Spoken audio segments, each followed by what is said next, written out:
Hey there, fellow AgTech enthusiast. I'm Christine Tullio with CannabisTech. I'd like to thank the folks over at Vertefarm for sending this Vertefarm Hydroponic home garden for me to test out.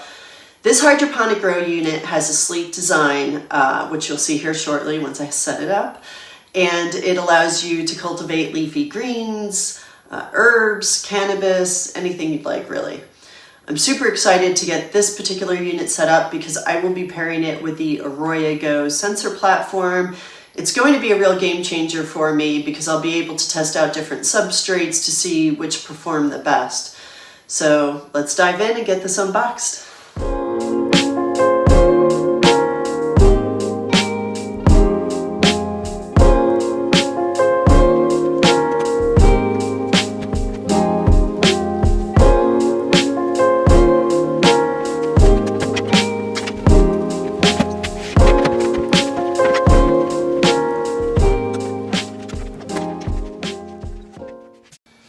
Okay, well, here it is. The setup was super easy. It had very clear instructions.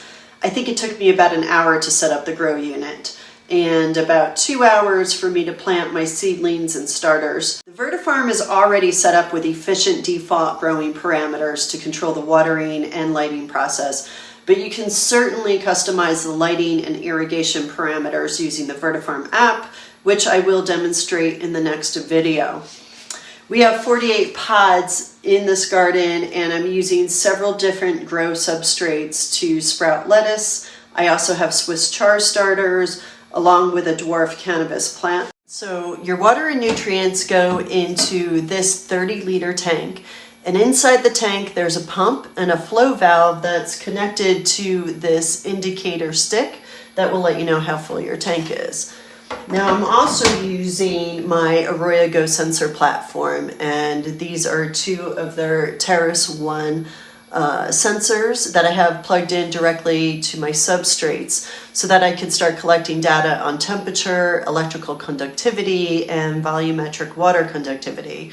So in the next video, we'll take a look at the data I've collected from the AROYA GO sensor platform and then adjust our lighting and irrigation parameters using the Vertefarm app.